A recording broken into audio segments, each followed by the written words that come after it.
हम लोग जो बात करते हैं डिबेट में या कई बार हम लोग पक्ष में जो हम लोग के बीच तीखी बहस होती है उसमें कभी हम असंसदीय भाषा का प्रयोग नहीं करते। हाँ। और देखिए इसको ना गलत तरीके से मोड़ने की जरूरत जरा भी नहीं।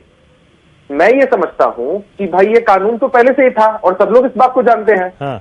लेकिन सोशल मीडिया जब से आया, सोशल मीडिया की निश्चित रूप से एक सकारात्मक वैल्यू है समाज के अंदर, लोगों को इन्फॉर्मेशन मिल पाती है। लेकिन जरा आप इस बात को भी समझिए और आप इस बात को नकार नहीं सकते हैं कि हाल के दिनों में हम लोगों ने देखा है कि सोशल मीडिया पर जो असामाजिक तत्व टाइप के लोग होते हैं, क्रिटिसिज्म करना एक बात होती है, लेकिन वो लोग असंसदीय भाषा का प्रयोग करते हैं, अमर्यादित भाषा का प्रयोग करते हैं, गाली गलौज दी जाती है सोशल मीडिया पर, ऐसी ऐसी चीजें होती हैं जिसको हम टीवी डिबेट में कह भी नहीं सकते। हाँ। या ये जो पूरी की पूरी चीजें हैं ये पहले से ही साइबर क्राइम के तहत आती थी और सरकार ने कुछ या प्रशासन ने कुछ नया आदेश नहीं जारी किया है। कहा बस यही है ना कि भाई जो भी लोग इस तरह की भाषा का प्रयोग करते हैं, किसी के प्रति भ्रम फैलाते हैं, जातीय उन्माद भड़काने के लिए कुछ भी करते हैं, पहले भी आपने देखा है कि व्हाट्सएप पर भी कभी इस तरह की चीजें आती थी तो भी कार्रवाई हुआ करती थी। तो ये वही बात है, इसको दोहराया गया है कि इस तरह की चीजें नहीं होनी चाहिए। नहीं, अभिषेक झा बिल्कुल सही कह रहे हैं, कानून पहले से, आप बिल्कुल सही कह रहे हैं, कानून पहले से। लेकिन क्या वजह है आपको ये आदेश निकालना पड़ा? क्या वजह है आपको ये आदेश ऐसे समय निकालना पड़ा जब एक मर्डर, एक हाई प्रोफाइल मर्डर को लेकर आपकी सरकार बैकफुट पर है? चुनाव अभी खत्म हुए, भूलिए मत, चुनाव अभी खत्म हुए, जनादेश मिला है, उसके बावजूद ऐसा आदेश क्या आप आपत्तिजनक, मैं ठीक है क्रिटिसिज्म, आप ये नहीं कह रहे कि क्रिटिसिज्म मत करिए, पर आपत्तिजनक टिप्पणी क्या होती है ये कौन तय करेगा अभिषेक? अच्छा, गाली गलौज की भाषा, अजीब अजीब तरह की चीजें, ये सारी बातें अगर कही जाए, देखिए संसदीय भाषा क्या हो सकती है इसका ये जो लेटर है इसमें नहीं लिखा है गाली गलौज। एक सेकंड अभिषेक, मैं यही तो कह रहा हूं, सारा विवाद इसी को लेकर है। जब पुलिस ये लेटर निकाल रही है तो पुलिस तय कर लेगी ना कि आपत्तिजनक क्या है। तेजस्वी यादव ने, मैं आपको पढ़ के सुना देता हूं, मुझे पता है आपने जरूर पढ़ लिया होगा। तेजस्वी यादव ने ट्विटर पर फिर से सरकार को घेरा, नीतीश कुमार के खिलाफ कैसे कैसे शब्दों का इस्तेमाल किया, पढ़ के सुना रहा हूं, सुन लीजिए, फिर से सुन लीजिए। मैं सुना दूं क्या पढ़ के आपको?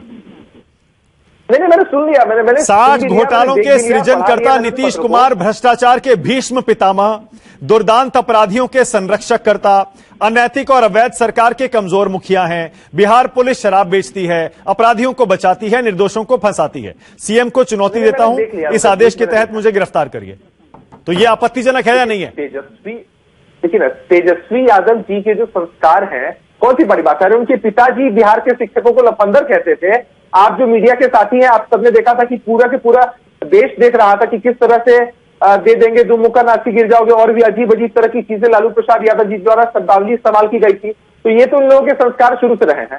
अब ये आप समझिए कि असंसदीय भाषा का प्रयोग कहीं भी नहीं होना चाहिए था। यही वो तेजस्वी यादव जी है ना जिन्होंने सदन के अंदर आदरणीय मुख्यमंत्री जी के किस तरह की भाषा का प्रयोग किया था। फिर देखिए, एक तो मुझे संसदीय और असंसदीय, मैं वही तो कह रहा हूं, सारी बहस इसी को लेकर है कि आप तय करेंगे ना, पुलिस तय कर लेगी। इसमें लिखा है, और ये जो लिखित आदेश है वो लगातार न्यूज 24 पे दिखा भी रहा हूं मैं, ऐसे व्यक्तियों समूहों के विरुद्ध विधि सम्मत कार्रवाई किया जाना समीचीन प्रतीत होता है।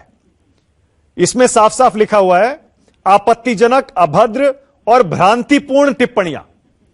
भाई ये कौन तय करेगा आपत्तिजनक और अभद्र क्या है? फिर आईपीसी की धारा के तहत, संविधान के तहत ये तय होगा कि आप अगर किसी के लिए खराब चीज का इस्तेमाल करते हैं, आप खराब, मैं वही कह रहा हूं ना, भड़काते हैं। अभिषेक नहीं, अभद्र आपत्तिजनक क्या होता है ये कौन तय करेगा? सोशल मीडिया, आप जानते हैं सोशल मीडिया का जमाना है आजकल, खुलकर हर कोई अपनी बात कहता है, उस पर आप भी कहते हैं। जी निश्चित रूप से, हर किसी को, देखिए मैं क्या मानो कि मैं कह रहा हूं कि अभिव्यक्ति की आजादी भारत के संविधान ने हमें दी है, लेकिन इसका यह मतलब तो नहीं है कि हम किसी के लिए गाली का इस्तेमाल कर लें। सोशल मीडिया में जिस तरह से इनकी जो समर्थक है, इनके जो लोग हैं, जिस तरह तो से आप कह रहे हैं खाली गाली गलौज करने वालों पर कार्रवाई होगी, उसके अलावा किसी और पर कार्रवाई नहीं होगी?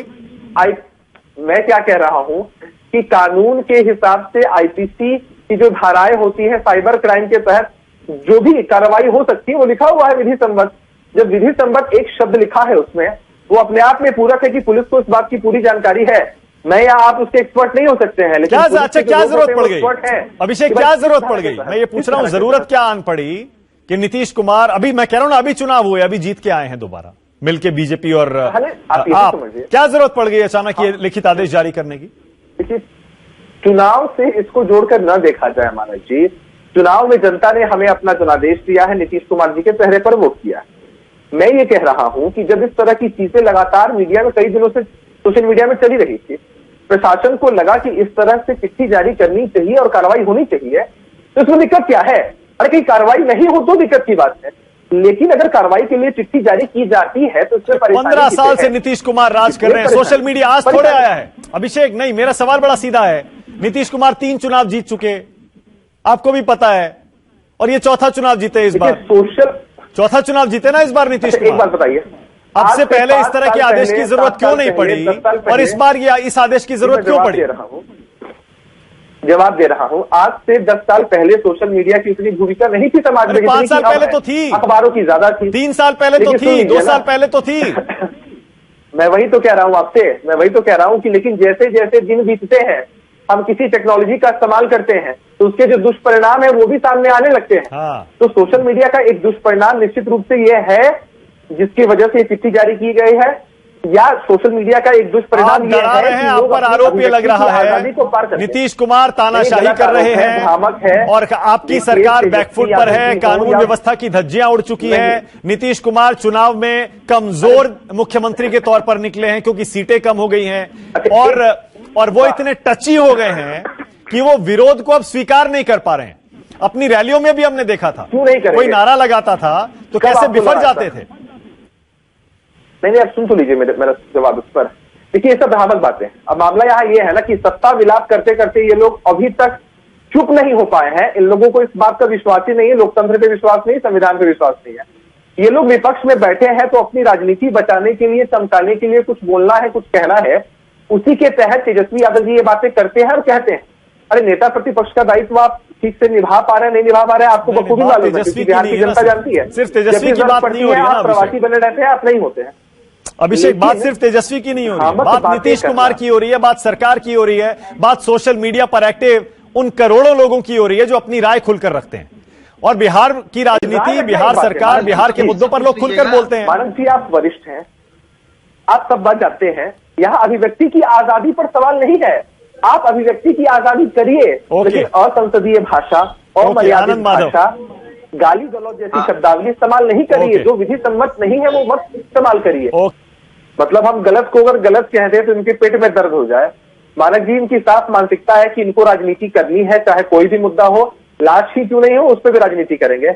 अब जरा ये सोचिए कि अगर कोई इस तरह की भाषा का इस्तेमाल करता है, गाली गलौज करता है, और ये लोग कहते हैं कि उसको डराइए मत, उसको कानून का डर मत दिखाइए, क्योंकि इनका जो राज था या इनके जो गठबंधन है आरजेडी के साथ, आरजेडी के भी साथी हमारे हैं ही यहाँ पर, इनके लोग तो अपराधियों के पोषक थे, सत्ता संरक्षित अपराध कराते थे। तो इनके तरफ के जो लोग हैं इस तरह की भाषा का अक्सर इस्तेमाल करते हैं, चाहे वो सोशल मीडिया पर हो या सामने से हो। इनके लोग ऐसे हैं ही। अब ये बात अगर इनके लोगों पे कही जाए तो इनको बुरा तो महसूस होगा ही। अरे भाई, जब आप ये सीधा सीधे जवाब दीजिए आप कि अगर कोई इस तरह की भाषा का प्रयोग करता है, गाली गलौज करता है, कुछ भी करता है, और जो विधि सम्मत उस पर कार्रवाई होनी चाहिए कि नहीं होनी। वाजपेयी साहब बड़े वरिष्ठ हैं, बड़े सम्मानित हैं, लेकिन इनके सवालों में ही इनका जवाब छिपा है। मानव जी, वाजपेयी साहब एक मिनट सुन लीजिएगा मेरी बात को। आपके सवालों में ही आपका जवाब छुपा है, आप बड़े वरिष्ठ और सम्मानित हैं। मानव जी, इन्होंने क्या कहा कि लोग पूछ सकते हैं, लोग कह सकते हैं लोकतांत्रिक तरीके से कि भाई आपकी सरकार काम नहीं कर रही है, अफसर ठीक से काम नहीं कर पा रहे हैं, क्यों अपराध नहीं रुक रहे हैं, कौन हत्यारे हैं, पकड़े कब जाएंगे। ऐसे ढेर सारे सवाल हम अपने अभिव्यक्ति की आजादी के हिसाब से कभी भी कहीं भी पूछ सकते हैं। क्या उसमें कुछ भी गाली गलौज टाइप की चीजों का इस्तेमाल किया गया? कुछ भी नहीं किया गया। इस तरह की चीजें आप पूछिए, आपको टिप्पणी करने का पूरा अधिकार है।